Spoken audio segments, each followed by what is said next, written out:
আসসালামু আলাইকুম, সবাইকে রমাদান মুবারক। আশা করছি সবাই ভালো আছেন। আলহামদুলিল্লাহ আমরাও সবাই ভালো আছি।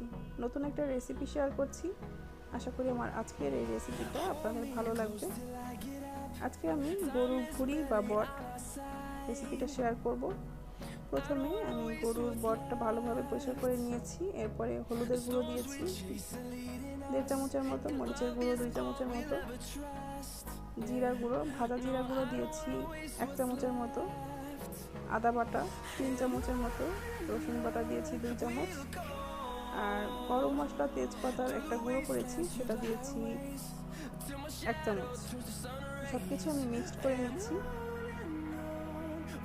মিক্সড করে পানি দিয়ে আমি চুলায় একবারে বসিয়ে দিব।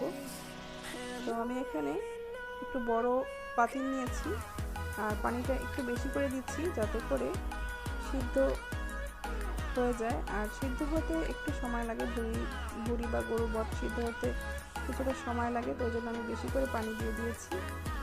পানিটা বলক চলে এসেছে। এরপরে আমি ঢাকনা দিয়ে ঢেকে চুলার আঁচটা মিডিয়াম রেখে রান্না করব।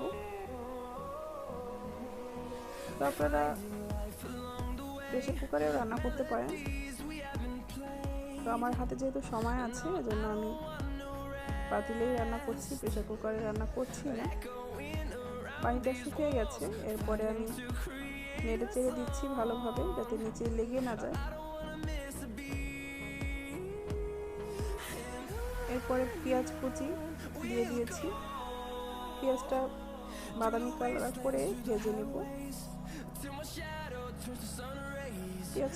পেঁয়াজ কুচি এখানে 1/2 কাপের মতো দিয়েছি। বাদামি কালার হয়ে গেছে। এরপরে আমি গরুর বটটা দিয়ে দিচ্ছি। পানিটা কিন্তু একদমই শুকিয়ে গেছে।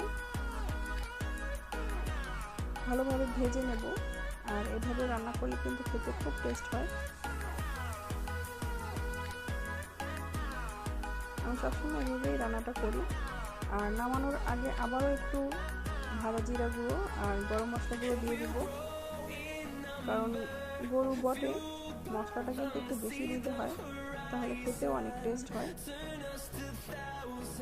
তো আমি বাকি করা গুঁড়ো দিয়ে দিয়েছি।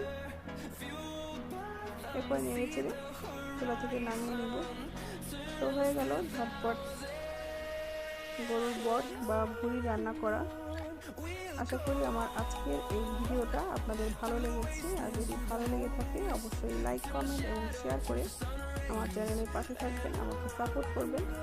সবাই ভালো থাকবেন। আজকের মতো এখানে বিদায় নিচ্ছি। আমার পরবর্তী ভিডিও দেখার আমন্ত্রণ রইল। আল্লাহ হাফেজ। আসসালামু আলাইকুম।